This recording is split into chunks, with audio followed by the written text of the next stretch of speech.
Radio Universidad de Chile presenta Tras las líneas, conversaciones con Manuel Antonio Garretón, Premio Nacional de Humanidades y Ciencias Sociales, programa producido en el Departamento de Sociología de la Universidad de Chile.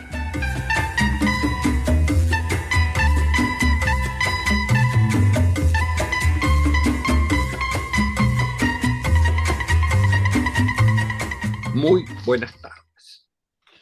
Bienvenidos y bienvenidas a Tras las líneas, el programa semanal del Departamento de Sociología de la Universidad de Chile, en que conversamos con especialistas de las ciencias sociales sobre los diversos problemas, temáticas que atraviesan nuestra vida cotidiana, la situación de la sociedad, de la humanidad, de la política, tanto a nivel de nuestro país como de América Latina y del mundo.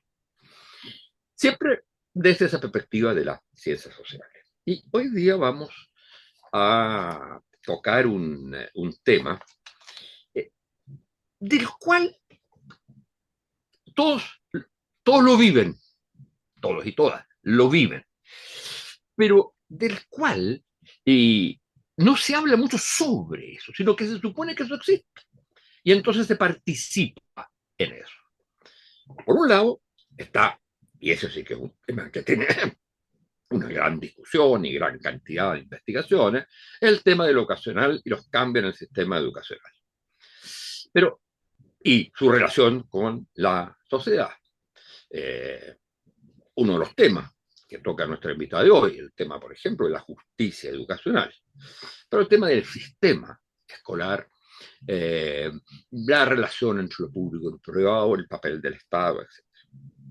Pero hay otra dimensión, y que de alguna manera, bueno, hay distintas opiniones al respecto, pero yo diría va como transformando muy radicalmente los principios de lo que fue, las formas de lo que fue la educación en estos últimos 2 siglos, en el cual educación significaba escuela, significaba profesores, significaba estudiantes y en parte también familia, pero que no estaban tan profundamente ligadas como tienen que estar hoy. Pero hoy aparece un nuevo actor que de alguna manera rivaliza con los otros componentes del sistema educacional que mencionamos. Por ejemplo, con la escuela. Claro, se dirá que no rivaliza, que son una gran ayuda, pero hay que ver cuál va a ser el destino de esto. Y las investigaciones que se están haciendo en ciencias sociales sobre esto son de extrema importancia. Por un lado está todas las investigaciones sobre los temas clásicos de la educación. Pero ahora la pregunta es, ¿qué significan las nuevas formas de educación que son distintas, pero hay una que nos interesa especialmente hoy, que es las técnicas digitales en la educación?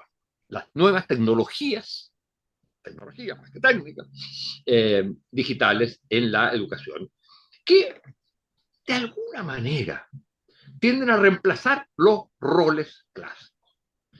Estas son, por ejemplo, los WhatsApp, sobre todo los WhatsApp de, bueno, tanto de los estudiantes y estudiantes, pero de los WhatsApp de los grupos de parientes, digamos, de los padres y madres, que obviamente significa un sistema de comunicación muy distinto al que existía anteriores.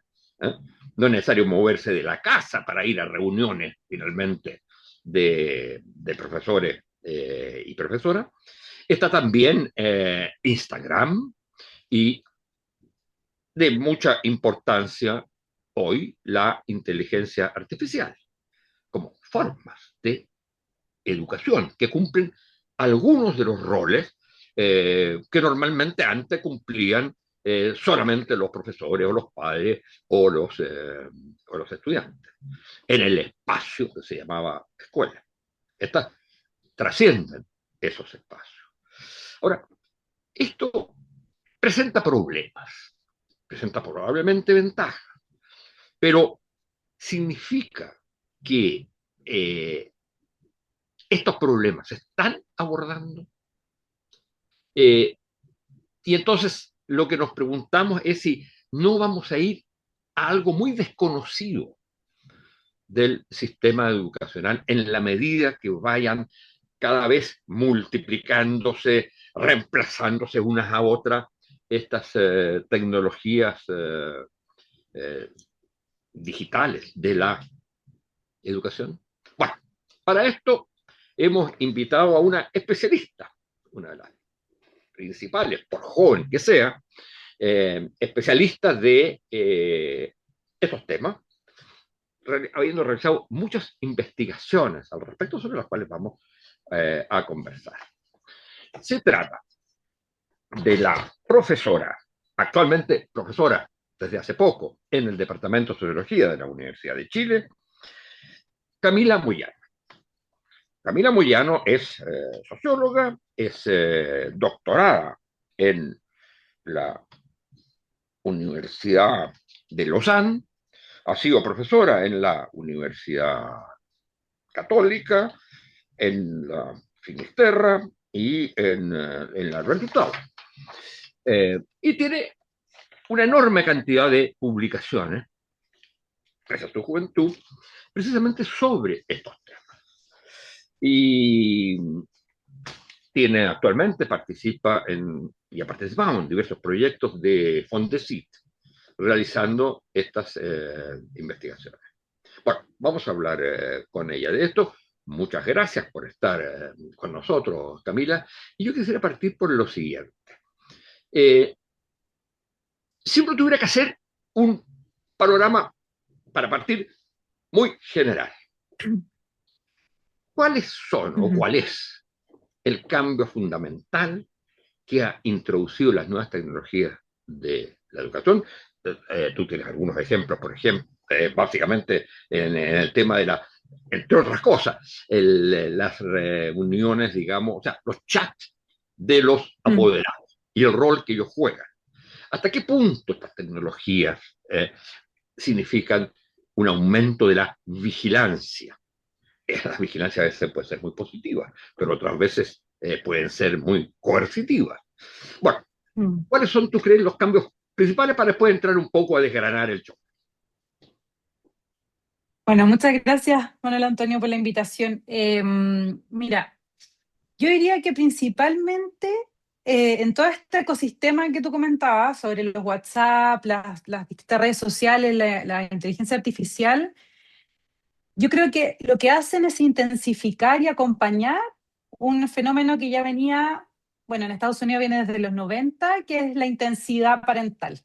Y también, en términos educativos, como en inglés, un término medio ciútico, pero el overschooling, que es como la sobreescolarización, ¿sí? Como toda esta intensificación de los roles, tanto de profesores como de padres y de madres, estas tecnologías empiezan como a empujar y acompañar este fenómeno, ¿sí? Entonces, el WhatsApp de apoderados que tú comentabas, los Instagram, nosotros hemos hecho estudios sobre las influencers de maternidad, el uso de inteligencia artificial para la maternidad.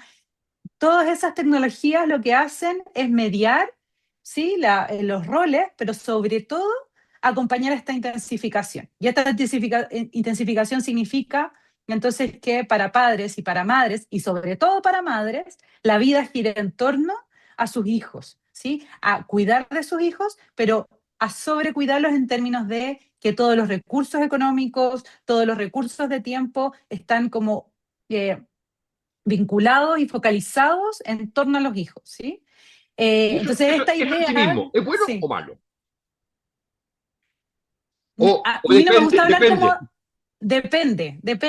A mí no me gusta hablar de bueno y malo porque eso es meterme como en un espacio como normativo sobre la maternidad y la parentalidad y ese no es el foco como ni me gusta ni no es mi objetivo, ¿sí? Mm. Lo que sí es mi objetivo es ver cuáles son esas producciones normativas, ¿sí? Entonces, y eso es lo que se intensifica, ¿no? En las plataformas digitales lo que aparecen es mucha normatividad. O sea, la normatividad, el buen padre o la buena madre tienen que ver con esa intensificación. Entonces, estar todo el día pegado al celular, al WhatsApp, a ver cómo vive mi hijo su día a día en la escuela, ¿sí? Algo que nuestros padres o mis papás no tenían idea de lo que yo hacía en la escuela en mi día a día.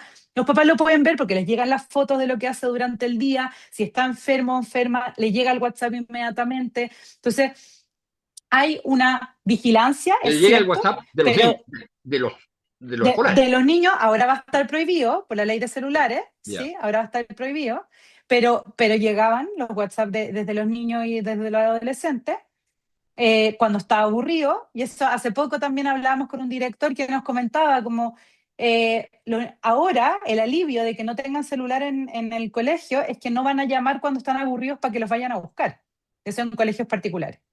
Entonces, Ah, y dime una cosa, y en eh, ese caso llamaban y los iban a buscar.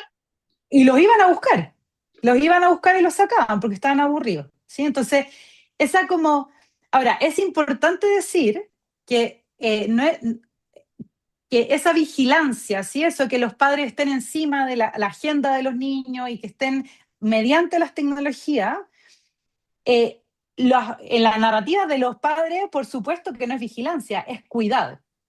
¿Sí? Entonces, la mezcla ahí es como el límite entre la vigilancia y el cuidado está súper difusa, ¿sí? Porque con la justificación de que yo cuido a mi hijo y de que yo quiero lo mejor para mi hijo o mi hija, al mismo tiempo genero prácticas de vigilancia, no solamente sobre el día a día escolar de mi hijo, sino también, y eso es lo que pasa en los WhatsApp de apoderados, con otras familias. Entonces, el mostrar, por ejemplo, las tareas, si es que la nota, la prueba, etcétera, mandar fotos de eso, es comparar también resultados educativo de mi hijo con otros, ¿sí? Y al mismo tiempo yo comparo o evalúo otras familias. Entonces, la vigilancia cruza familias, cruza padres a estudiantes, pero también a los profesores y a lo que hace el día a día el profesor.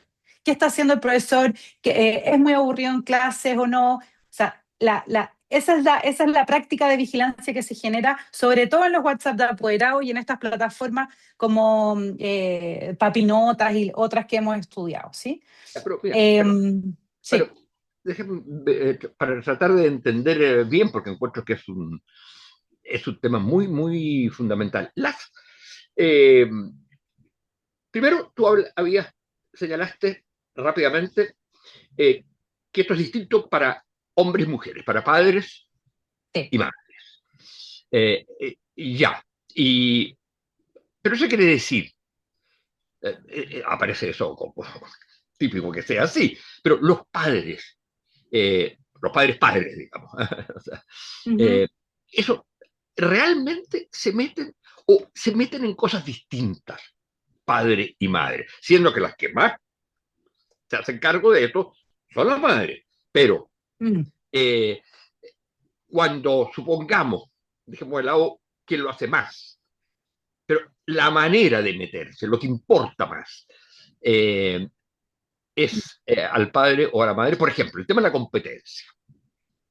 ¿Es un tema más de padre que de madre? Mira, bueno, es difícil decirlo porque no tengo como un panorama, nosotros hicimos estudios chiquititos, pero yo diría que sí, diría que la competencia es más algo más masculino, sin duda, la competencia académica, ¿sí? Mm. Y deportiva también en algunos casos de colegios particulares. Y están más metidos en esas actividades. Yo diría, más que la competencia, yo diría que los padres al igual que colegas míos que han hecho estudios sobre crianza, los padres se meten en los WhatsApp o se involucran en ese tipo, en estas plataformas cuando hay una actividad más lúdica, ¿sí? La agenda del día a día, que hay que mandar el video, que hay que mandar el material, que hay que la colación compartida, qué sé yo, son madres, o sea, la gestión, ¿sí? Nosotros Claro. le llamábamos como vigilancia operativa, el día al Ya. día, qué sé yo. Eso es madre, ¿sí? Tú hablabas de Cuando tres hay una, tipos de vigilancia, ¿no? sí, hablábamos afectiva, operativa y no me acuerdo la otra, pero en el fondo la afectiva tenía que ver con que, a diferencia de lo que cree el común de la gente, estos WhatsApp no permiten que los conflictos se desarrollen. O sea, aparecen conflictos, es cierto, que todo el mundo sabe, la cultura pop sabe, que los WhatsApp de apoderados, así como los WhatsApp de los vecinos, es un espacio de conflicto. Pero son conflictos que no se desarrollan, es decir, que aparecen y rápidamente aparece un mensaje como cariñoso, afectivo, amoroso, con los emojis, los corazones, etcétera. Que nuestra hipótesis ahí, lo que nosotros planteábamos era que el que no se desarrollara el conflicto, sobre todo en las escuelas, entre las familias, no era deseable en el fondo, porque lo que hacían era tapar conflictos, porque era tapar una forma distinta de ser padre. Entonces el padre, por ejemplo, que quería vender cosas, o el padre que hablaba de política, o que hablaba de religión, qué sé yo, se tapaba rápidamente ese humito, ¿no? Que podía ser un conflicto. Al provocarse el conflicto, entonces, de tener opiniones distintas, entonces, ya, cambiemos de tema. Cambiamos de tema. Y eso era muy propio también de la forma en que las escuelas gestionaban los conflictos, que en vez de hablemos del conflicto y vivamos y estemos en el conflicto un rato, ¿sí? Para ver cuál es la diferencia que tenemos, hay que apagarlos porque tenemos que normalizarlos y ser todos más o menos parecidos y estar de acuerdo. Entonces, Oye, eso era como bombas de humo, le llamábamos nosotros. un paréntesis que no resisto la tentación eh, para señoras y señores auditores y auditores, que es, eh, a mi juicio, el humorismo ha sido en Chile y en otras partes también, ha producido grandes sociólogos. Y curiosamente yo creo más sociólogos que sociólogas, pero quizás por tradiciones bastante masculinizadas, digamos. Eh, y el gran sociólogo de mi época, a mi juicio, era Coco Legrand. Y después vino Mm. eh, el Kramer, pero hay uno que hizo una vez en el Festival de Viña, me imagino que tú lo tienes que haber estudiado o haber visto, de Sí, sí, Enrique sí, Alvis, por supuesto. ¿eh? Que hace un show, digamos, una pequeña presentación, no tan pequeña, de las mujeres, no son solo mujeres, pero creo que son todos, pero digamos el WhatsApp de los apoderados, en que cada Sí, uno habla de lo que quiere, pero como además viene esta cuestión que cada uno va diciendo algo, uno le contesta al anterior, es genial. sí, Cierro el paréntesis. Ahora, totalmente. Totalmente. De hecho, nosotros partíamos, o sea, mi interés por los WhatsApp en parte sale de ahí también, como de eso que tú estás mencionando es de un libro, de hecho. Él lo tomó de un libro, que es de un español, creo, y sí, que sí, y en el fondo, ¿por qué? Porque el WhatsApp de apoderado y todos los auditores estarán acordándose de la cantidad de mensajes que tienen, de que son temas de conversación y son un fenómeno sociológico que a mí me parecía interesantísimo y es súper poco estudiado. Igual que las redes sociales en general, son poco estudiadas. De hecho, hay muchos antropólogos desde la antropología como la etnografía digital que hacen mm, estudios sobre digitalidad, pero hay poco desde la sociología y por eso a mí me interesan estos temas, porque parecen, cuando empiezo a conversar, la gente dice, es cierto, eso aparece, eso me recuerda a, o sea, está ahí, ¿sí?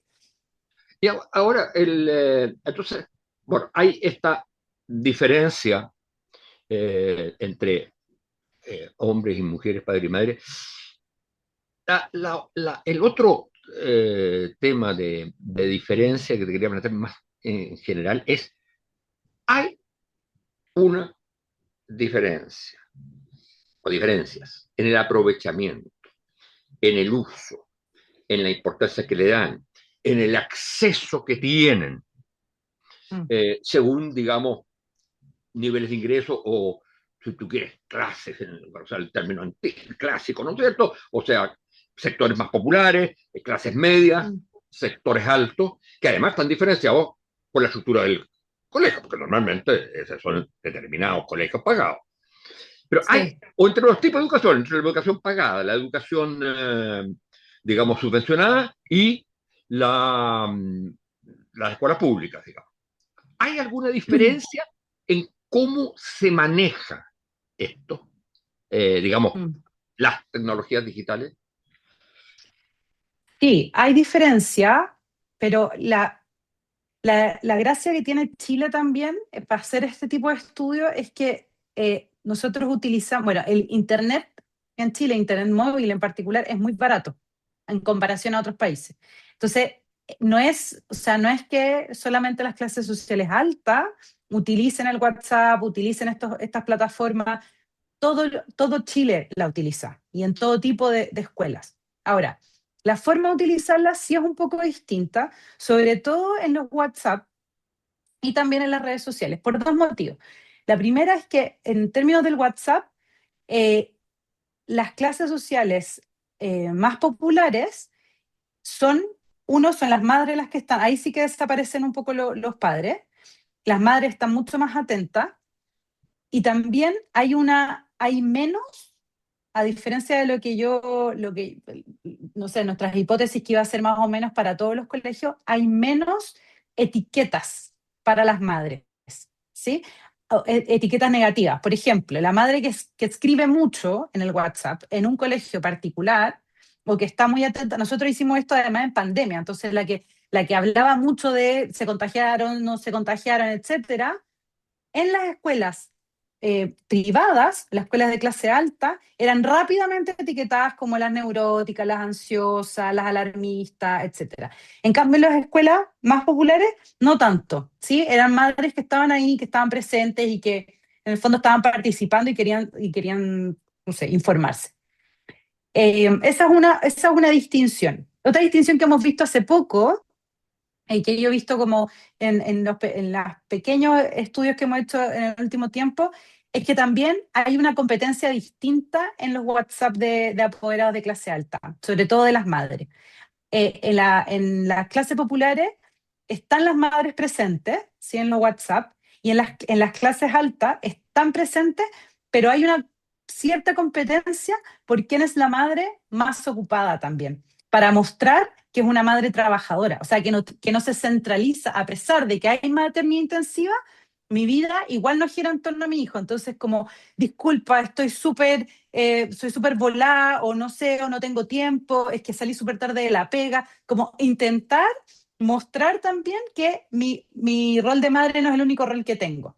Esa competencia no se ve en las clases populares. Ahora, yo no he hecho estudios sobre como elite, colegios súper de elite, diferencias como entre los colegios, eso no lo podría decir. Y Porque hay algo hay, importante igual, dale. sí, no, no, por favor. No, que quería decir sobre las redes sociales. Hay algo que las redes sociales están intensificando en términos de desigualdad para la crianza, para la maternidad sobre todo, que es que las redes sociales, por ejemplo Instagram, que muestran como esta maternidad intensiva, donde hay que ser la madre que más conoce, la madre que más sabe, hay mucha información, entonces se educan mucho, mucho taller de lactancia, de no sé qué, de la enfermedad. Ese nivel de educación que tiene que tener una madre, entre comillas, como eficiente y de un conocimiento experto muy exhaustivo, genera mucha desigualdad porque las redes sociales sigue viéndolas todas las madres de Chile o de la sociedad en general, ¿sí? Pero, y ese estándar de la buena madre no, es inalcanzable para madres que no tienen los recursos para lograr tener ese nivel de conocimiento, ese nivel de tiempo, ese nivel de recursos económicos para hacerla más educada, etcétera. Entonces también generan como unas ideales que son imposibles de alcanzar, no solamente para madres que no tienen los recursos, sino para cualquier madre, pero aún más para quienes les cuesta, ¿no? Como el día a día y que están todo el día trabajando. Además, tengo que ser estupenda, tengo que conocer todas las enfermedades que pueden tener mi hijo, etcétera. Ya, pero Entonces, esas yo diría que son como desigualdades. eso, eso es súper interesante. Profundizan de alguna manera las desigualdades existentes. Porque de Sí, hecho, las madres de las cuales tú estás hablando, digamos, del sector, digamos, que están preocupadas de mostrar que están haciendo otras cosas, etcétera, y no son solo madres. Bueno, eso es propio de determinado tipo de escuelas. O sea, pasa en determinado tipo de escuelas. O sea, son las mujeres de las madres de ciertos barrios, y digamos, sobre todo, me imagino, colegios particulares, pero también los colegios subvencionados que son de un cierto nivel socioeconómico mayor. Entonces, pero el punto, y eso me parece muy importante, porque profundiza las diferencias culturales, educacionales, no solo económicas, de clase en el sentido clásico del término. Pero sí. al interior de las escuelas no se da eso, me imagino, porque no hay escuelas que sean tan mixtas. ¿Ah? Sí, exactamente. No hay, no, en un mismo, por ejemplo, cuando nosotros analizamos los chats de apoderados, en un mismo chat no podíamos ver tantas diferencias porque es del mismo colegio Ya. y en la dependencia del colegio es un proxy a nivel socioeconómico. Ahora, otra cosa interesante es la inteligencia artificial, por ejemplo. La inteligencia artificial, las madres, nosotros hemos hecho estudio con embarazadas y madres primerizas en los primeros meses. Lo que generan madres que tienen menos recursos, ¿sí? Por ejemplo, que tienen solamente los controles por niños sanos que son del consultorio, etcétera. Y entonces no tienen los recursos para pagar no sé, les dio fiebre, voy al pediatra o qué sé yo, no tienen un pediatra cabecera, utilizan la inteligencia artificial para alargar y prolongar la temporalidad de una cita médica. Una cita médica son 15 minutos, ¿sí? La inteligencia artificial está ahí siempre. Entonces, esos 15 minutos donde yo estoy Oh, con el perdón, perdón, doctor perdón. y... Sí, O sea, la consulta médica es con IA, no es con un médico. no, no, no, Eh, eh, no. Cuando ellas van a la cita médica con un doctor o doctora, ¿sí? La cita médica dura 15 minutos, ¿sí? ya. Lo que yo puedo hacer con la inteligencia artificial es prolongar esos 15 minutos en el sentido de que puedo seguir consultándole a partir de mi conversación con el médico. Y eso es lo que hacen. Así la utilizan, de hecho. A partir de mi conversación con esa médica o ese médico, el pediatra que me dijo que mi hijo tenía ABC, yo le sigo comentando o le sigo preguntando cosas a la inteligencia artificial, ¿sí? Y voy como rechequeando información y a la próxima consulta médica digo, mire, yo sé esto a partir de lo que me dijo Gemini, ChatGPT o lo que sea, me lo puede corroborar y continúo. Entonces, las citas médicas se prolongan porque tengo acceso a la inteligencia artificial que es gratuita si tengo un celular, ¿sí? Entonces, eso sí permite Pero el que las manejo de la madres, inteligencia artificial no es también diferencial sí, eso socioeconómicamente. totalmente, eso iba a decir ahora, como es, además de que es, obviamente que los prompts, ¿no? Lo que uno mete en la inteligencia artificial está condicionado por términos como de capitales, capitales culturales, etcétera. eh, lo, la información que circula, esta como ecología de información que nosotros le llamamos, entre la inteligencia artificial, porque la persona no solamente, o la madre, no solamente habla con la inteligencia artificial, habla también con otras redes sociales. La información que circula ahí en términos como algorítmicos es circular, o sea, ocupan más o menos las mismas bases. Entonces, la información también que obtienen no es que haya más como conocimiento epistémico sobre la medicina. Lo que pasa es que aprenden lo mismo en el fondo, están en el mismo, como, en la misma esfera. Y eso es lo último que hemos como descubierto. Entonces, efectivamente, el uso de la inteligencia artificial sí también tiene desigualdades en su uso, pero permite también que prolongar citas médicas, por ejemplo, o permite prolongar como cuidados que sin la inteligencia artificial no existirían, ¿sí? No, pero Que, también para los sectores populares de las escuelas claro, públicas, etcétera.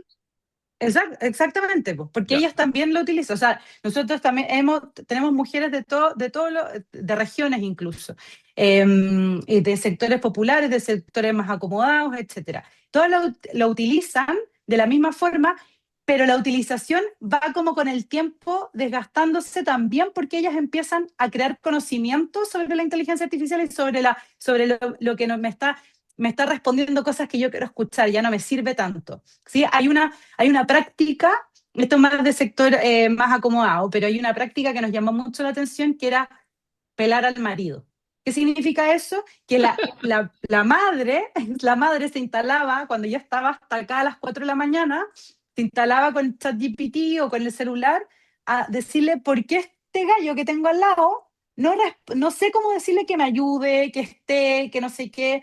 Y eso lo hacía con la inteligencia artificial, o sea, las amigas, no es que reemplacen esos roles, ¿no? De la madre o la amiga o qué sé yo, de la comunidad como femenina que pueda tener una mujer, pero sí la reconfigura, o sea, el cuidado sí se reconfigura con la inteligencia artificial. Y eso es lo último que hemos visto y ha sido bien interesante y como bien sorprendente.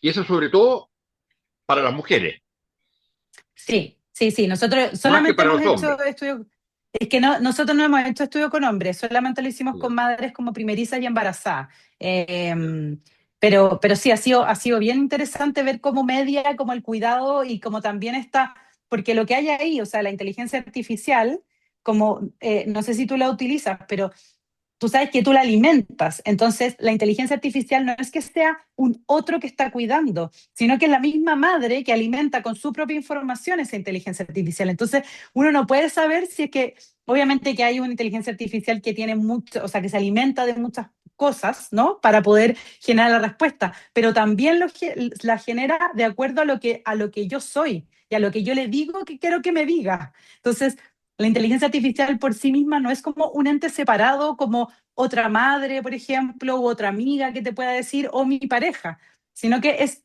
yo misma hablando con yo misma también al mismo tiempo, ¿sí? Eso ha sido súper interesante.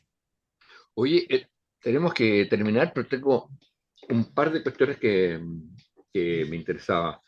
Eh, por un lado, ¿qué opinas o cómo ves esta decisión, esta ley que prohíba, digamos, los celulares, cosa que a mí en principio me parece muy bien, porque yo creo que esto está tergiversando totalmente el desarrollo eh, de un niño, de una niña, en fin, está cambiando. Porque además hay la búsqueda de la referencia del igual, ¿no? Y que piense lo Mm, mismo, en fin, y ahí se van formando unas especies de gueto. sí. Bueno, pero entonces, ¿qué otra cosa Mm, hay, habría que hacer en ese mismo sentido? En el sentido de hacer que los elementos negativos de las tecnologías digitales estas vayan minimizándose o desapareciendo. No eliminarlas a ellas, pero sí fuera de eso. Por ejemplo, el uso está bien. Pero hay algo que se pueda controlar en materia de mm. contenido o la única manera es simplemente tener que decir, hasta tal edad no se puede. Es posible, Mira, digamos, mm, controlar contenidos, básicamente contenidos dañinos, o sea, percibir las cosas que hacen mal. ¿Eh? mm. O es imposible. Bueno, mi conocimiento es limitado sobre si es posible o no es posible, pero lo que sí sé es que en los países que, por ejemplo, Australia, que prohibió el uso de redes sociales para menores, se está arrepintiendo porque al contrario, o sea, los resultados han sido súper perversos, porque como está en un espacio como ilegal, pasan cosas que uno no puede ver, ¿sí? Entonces, a pesar de que los expertos, y no es mi área, sí, pero a pesar de que los expertos dijeron, no es recomendable que se prohíban las redes sociales para menores de edad, porque eso sí que nos va a permitir, nos va a hacer una caja negra, ¿sí? Se va a encerrar, entonces no vamos a ver lo que está pasando. Eh, a pesar de eso, lo hicieron, legislaron en ese sentido y se están repitiendo. Los resultados han sido bastante paupérrimos. Entonces, yo no soy partidaria de eso. Creo además que eso es infantilizar, o sea, que no ¿No eres es partidario de qué, no perdón? ¿No eres infantilizar partidario la de qué? palabra. no soy partidaria de prohibir las redes sociales a menores de edad, como ley, ¿sí? Lo que uno haga en No, su no, casa pero es otra cosa. Pero los celulares los celulares sí, no, en la ya, escuela sí, estoy de acuerdo. Estoy ya. de acuerdo, creo que es ¿Cómo? una muy Perdón, buena medida. en Australia lo que se hizo fue también controlar las redes o impedir el Sí, acceso. sí, sí, sí, Allá. sí, sí, no pueden entonces, pero no fue una buena idea, porque en el fondo tú, uno, no permites que ver, o sea, encierras todo lo que podría estar abierto a posibles delitos, o sea, poder investigar delitos, ahora sí que va a ser más difícil. O sea, en Australia es más difícil, ¿sí? Entonces, y ya se están arrepintiendo porque entonces los resultados no han sido los óptimos. Y entonces estoy en desacuerdo con legislar en ese sentido. Además, es como yo sí creo en la autonomía progresiva de los niños también y de los adolescentes. Entonces, creo que eso no ayuda. Pero sí creo mucho como en la educación. Yo creo que hay espacios para seguir como educando a familias, a padres, a los niños, a las niñas. eh, a- qué son las redes sociales, qué daños pueden causar, lo mismo con los videojuegos. O sea, hay un montón de información y yo creo que tiene que seguir habiendo más información para educar a las familias, a los colegios, sobre los daños y también los beneficios que tienen, porque las cosas no son blanco y negro, ¿no? Pero como en el manejo, en el uso, A esta etcétera. altura, uno diría que tal como había ciertos contenidos que a lo largo de todo el sistema educativo eran obligatorios, mi impresión es que uno tiene que hacer, tal como hay Sí. matemáticas de tercera preparatoria, no es lo mismo que la de cuarta, no es lo mismo que la de quinta y ya está, ¿eh? Uno tendría que tener sobre todos estos temas un currículo a lo largo de todo el sistema educacional. Sí, sí, sí, sí, Porque, sí. porque es un lenguaje, ¿eh? Mm, Es un lenguaje, es también una forma de vida, de relacionarse con sí. los otros. Entonces, eso, a mi juicio, debería ser un ramo obligatorio. En claro, inteligencia artificial se pasa no en el primer, no en el kinder, pero se pasa más, pero digamos, pero otras cosas, digamos, el estudio de esta, no sé cómo llaman, de la digitalidad y todo lo que significa, ¿eh? Yo creo que es Mm. obligatorio. Uno tiene que entender en algún momento, ¿eh? Entender, no porque se lo dijeron una vez, pero haber tenido un ramo en que se estudiaba qué es lo que eran los algoritmos. Totalmente, pero más allá, porque yo creo que hoy en día, sobre todo con toda como la onda más STEM y mujeres en el STEM, etcétera, que me parece súper bueno, el foco ha sido Mujeres enseñar en el, cómo utilizar. perdón, mujeres en El el, STEM es como STEM, que es como en ciencia, tecnología, ingeniería, ya. etcétera, como todo este boom de las nuevas tecnologías y de niños programando, súper chicos, etcétera, se han focalizado en cómo se usan las digitalidades. Pero se ha hablado poco de lo que producen las digitalidades, no solamente en términos, porque la psicología del desarrollo nos lleva a la delantera en eso, ¿no? No solamente en los daños del desarrollo, de los daños cognitivos, etcétera, sino también qué se produce a nivel social. O sea, los estereotipos. Hoy día estaba en un examen de mi ramo, me estaban mostrando las chats de videojuegos. Un nivel de xenofobia, de racismo, de misoginia terrible. Y esas cosas, de ese tipo de cosas, no se hablan. O Ah, pero como de los trastornos exactamente, alimenticios de las niñas, con los Instagram, con las fotos. Ese tipo de cosas es la que nos están enseñando ni poniendo en discusión. Entonces, claro, o sea, como igual, se enseña, si es que se enseña, digamos, es cómo se hace, pero no como, los exacto, fundamentos que tiene eso, a lo que puede llevar, etcétera. Como, digamos, y ese es el problema muchas veces en muchos ramos, que mm, se preocupan de su tecnicidad nomás, ¿eh? Y no de la exactamente, lógica que está detrás, no de los, digamos, de cómo se relaciona en contenido, no de las consecuencias que puede tener. Y eso yo creo que es exactamente, clave. Bueno, exactamente, sí, sí, sí, sin duda. bueno, muchas gracias por haber estado con nosotros, No, muchas Camila. gracias a ti. Y, oye, debieran, debieran hacer un libro ustedes, Pero para Estamos haciendo un libro, Manuel pero para que, Antonio. pero ustedes hacen un libro en general, el libro para la academia, para que sea indexado, pero no, hay que hacer un libro que no necesariamente los pares o los que indexan Mm, tengan que ver. Hay que hacer un libro de un poco lo que ha hecho, por ejemplo, no puede estar de acuerdo, mm, pero un poco lo que hacía Maturana o lo que hace Massa con astronomía. cierto. ¿Eh? Sí.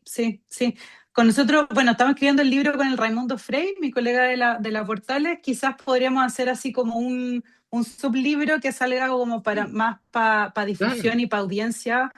Sí, sin duda. Una buena idea.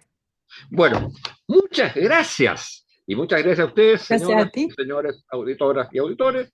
Y será hasta la próxima semana. Radio Universidad de Chile presentó Tras las líneas, conversaciones con Manuel Antonio Garretón, Premio Nacional de Humanidades y Ciencias Sociales, programa producido en el Departamento de Sociología de la Universidad de Chile.